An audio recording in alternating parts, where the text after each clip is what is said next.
여기도 작아 저기도 작아 작아가 반짝인다.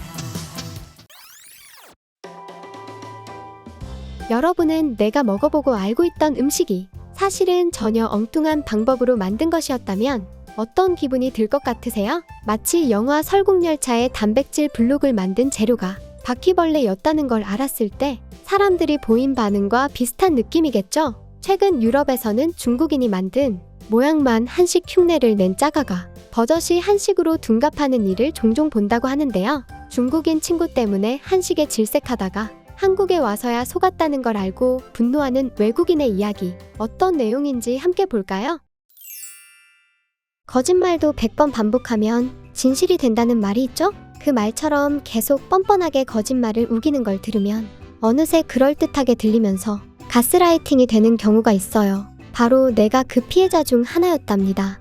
프랑스 오를레앙에서 태어나 대학까지 나오고 파리에 본사가 있는 다국적 기업에 취업하게 되면서 학생들도 많이 이용하던 아파트를 빌려 나의 파리 생활은 시작되었죠. 그리고 바로 옆집에는 파리에서 대학을 다니는 귀엽고 싹싹한 중국 출신 학생이 있었고요. 살갑게 다가오는 그녀와 금방 친해지게 되었죠. 저와는 다르게 무척 싹싹하고 활발한 성격의 그녀와 쉬는 날엔 파리 시내 여러 곳을 다니기도 했고요. 공동 아파트 마당 정원에서 그녀가 가끔 챙겨온 독특한 중국 음식과 내가 만든 간식을 바꿔 먹는 게 하나의 재미였죠. 뭐 사실 비위가 좀 상하는 음식들도 있었지만요. 그러면서 우린 공통의 화제가 생겼는데요. 바로 BTS의 열렬한 팬, 아미가 된 거예요. 항상 만나면 BTS 멤버들 이야기로 꽃을 피우고 제일 멋진 멤버가 누구냐는 것처럼 유치한 논쟁도 벌이면서 말이죠. 누가 뭐래도 B가 최고인 건 부정할 수 없는걸요. 그러다 자연히 한국에 대한 관심도 생기고 조금씩 한류와 한국 문화에도 관심을 가지기 시작했어요. 그런데 그때부터 그녀가 조금씩 이상한 말을 하는 거예요. BTS도 중국을 부모의 나라로 알고 있다. 한국의 문화는 중국의 속국이었기 때문에 거의 다 중국이 원조다. 비빔밥, 떡볶이, 짜장면, 삼겹살 구이 등 유명한 한식은 거의 다 중국 음식을 그대로 본딴 것이다. 등등. 이 뭔 개소리야! 처음엔 저도 믿어지지 않았어요. BTS를 배출한 한국을 괜히 질투하나 보다. 이렇게만 생각했었죠. 그런데 계속 비슷한 이야기를 듣다 보니 저도 긴가민가 하게 되는 거예요. 왜냐면 한국에 대해 알고 있는 게 별로 없으니까요. 그녀의 SNS에는 삼겹살이 중국에서 나온 음식이라는 중국 최대 웹사이트 바이두의 백과사전 링크가 있고 중국의 대파 돼지고기 볶음을 보고 한국인들이 삼겹살을 상추에 싸먹기 시작했다고 했어요. 또 삼겹살이 원래 중국 것이라는 방송도 링크되어 있었고요. 그걸 보자 저도 좀 혼란스러웠죠. 게다가 그녀의 팔로워들도 김치를 비롯한 한식은 거의 대부분 중국에서 온 것이라는 이런저런 자료를 들이밀고 있어서 점차 나도 의심 속에 빠져들었고요.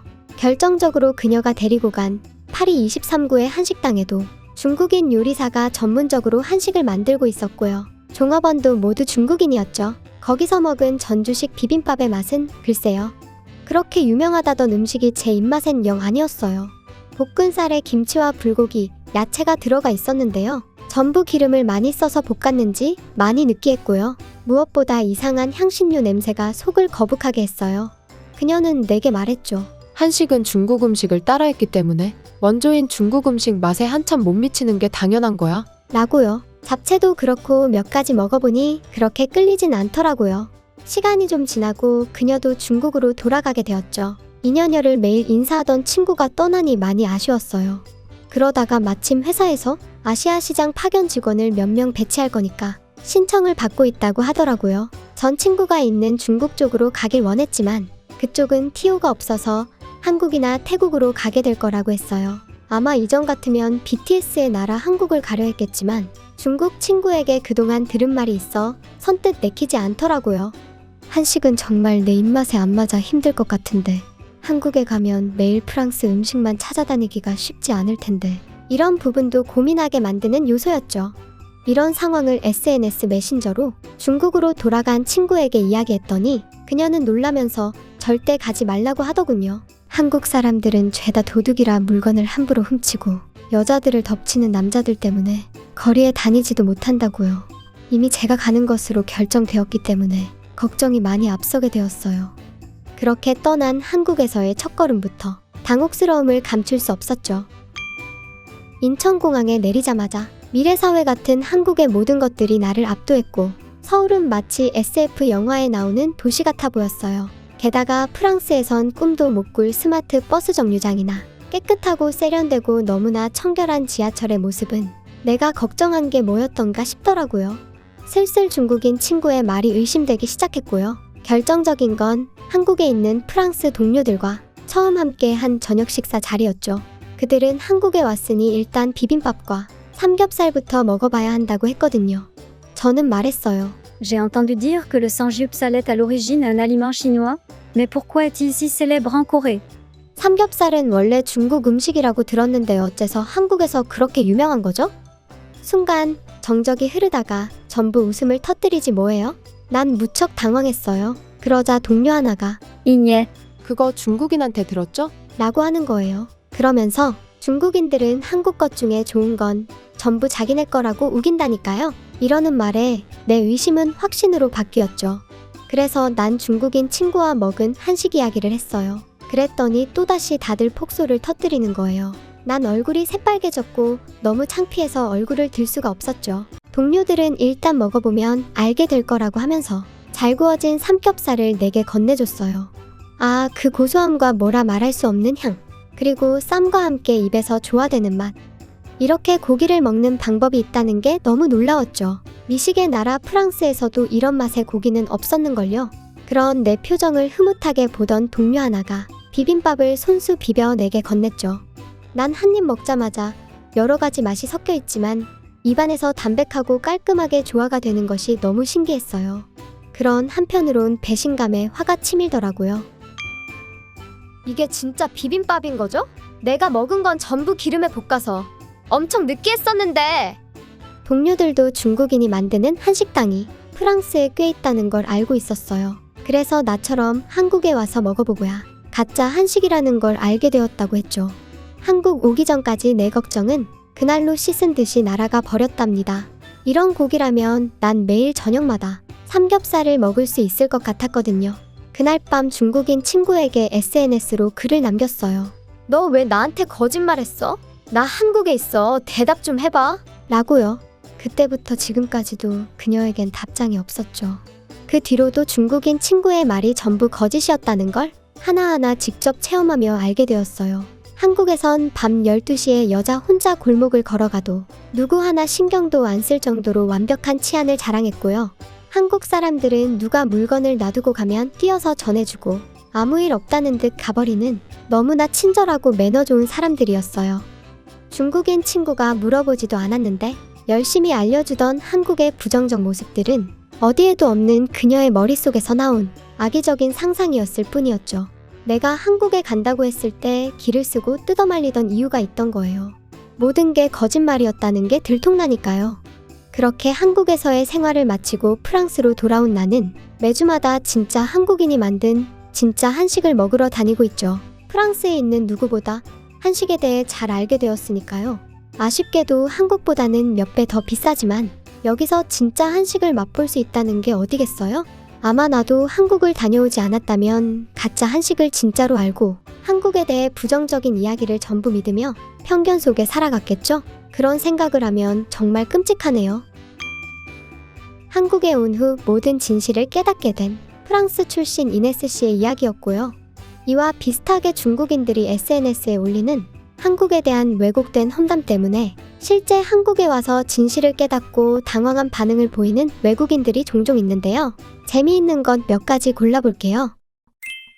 인터넷 커뮤니티나 온라인 게임 또는 SNS를 하다 보면 중국인들이 한국인인 척 들어와서 이상한 말을 하는 걸 자주 볼 수 있어. 한복, 한옥, 김치와 삼겹살이 중국 것이라던가 BTS 멤버들이 사실은 중국 사람들이라는 것 등등 말이지. 그때마다 무척 성가셔서 마치 바퀴벌레 같다는 생각을 했는데 말야. 중국어를 배운 친구가 좋은 방법을 알려주더라고. 몇 가지 중국어 문장을 복사해뒀다 보여주면 화들짝 놀라서 도망간다고 하더라고. 홍콩의 민주화를 바라는 동지여, 환영한다. 시진핑의 독재를 타도하자. 대충 이런 내용 말이지.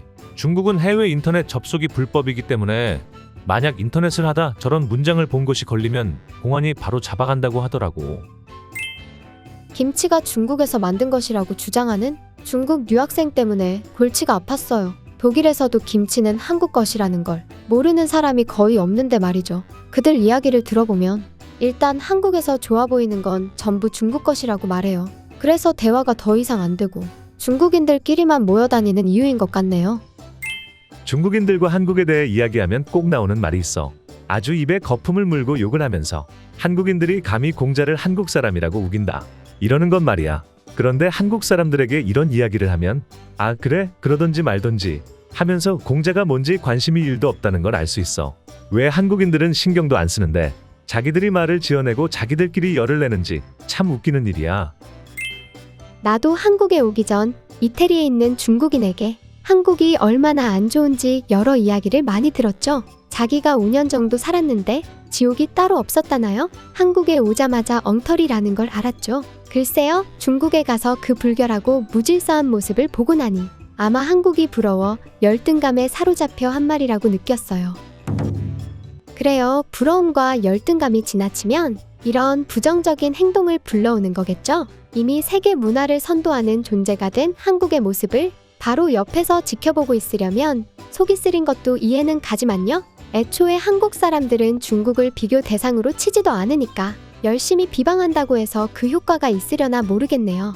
그래도 한국에 와보지 않고 한국에 대해 잘 모르는 외국인들은 자칫 저런 멍멍이 풀 뜯는 소리를 믿어버릴 수도 있으니 항상 왜곡된 유언비어를 경계하고 한국은 그런 하찮은 유언비어로 평가할 수 있는 나라가 아니라는 것을 우리 모두가 몸소 행동으로 보여줘야겠죠?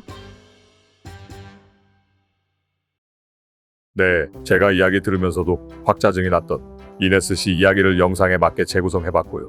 거짓도 100번 반복하면 진실이 될 수 있다. 2차 대전 당시 나치의 국가선전장관, 그리고 역대 최고의 선동가 또는 최악의 선동가로 불리는 선동의 천재 파울 요제프 괴벨스의 말인데요. 그동안 중국에서 해온 짓이 비슷하죠. 김치, 한복, 한옥, 삼겹살 일단 지네 거라고 우겨놓고 그럴듯한 거 몇 개 섞어 거짓말로 선동하기. 그러다 안 통할 것 같으면 아니면 말고 식으로 다른 거 우기기. 옛날 모택동 시절부터 중국 공산당이 잘하던 짓입니다. 모택동이 제사의 운동, 즉 4가지 해로운 걸 척결한다는 캠페인을 벌이면서 참새보고 저새는 해로운 새라고 하는 바람에 중국 전역에서 참새잡이 충성 경쟁을 벌였죠. 그 바람에 참새씨가 말라 해충이 들끓게 되고 곡식이 다 망가지면서 대기근이 들었고 무려 4천만 명이 굶어 죽었죠. 모택동 손가락질 한 번에 그렇게 된 거예요. 그 때문에 실각하고 다시 재기를 위해 일을 벌인 게 그 유명한 문화대혁명 그리고 홍위병이죠. 모택동의 선동에 광기를 부렸던 홍위병들 때문에 수천 년 내려온 모든 중국 문화가 말살되고 결국 지금의 족보 없고 근본 없는 문화가 다시 만들어진 거라고 봐야죠. 중국인들이 한국 사람만 보면 공자 가지고 시비 걸 때가 많습니다. 한국인들이 공자를 한국 사람이라고 우긴다. 이거 아주 중국인들 발작 버튼이죠. 일본 네티즌들이 퍼뜨린 거라고 하던데 이런 말 같지도 않은 거짓말을 계속 선동하니까 중국인들이 진실로 받아들이게 된 거죠. 정작 웃기는 건 공자 사당 모조리 잿더미로 만들고 공자 대대손손까지 무덤 파헤친 게 지네 중국인들인데 말이에요. 더 골 때리는 건 여러분, 공자가 어느 나라 사람인지 관심이나 있나요? 아무래도 상관없고 알고 싶지도 않은데 한국 사람들 아무 관심 없는데 지들끼리 거품 무는 이유가 문화대혁명으로 전통문화가 싸그리 사라졌기 때문에 근본이 없어서 근본에 집착하는 거예요. 이처럼 사람에게는 근본이 있어야 하고 근본 없는 짓을 하면 저렇게 비루하고 추해질 수밖에 없는 겁니다.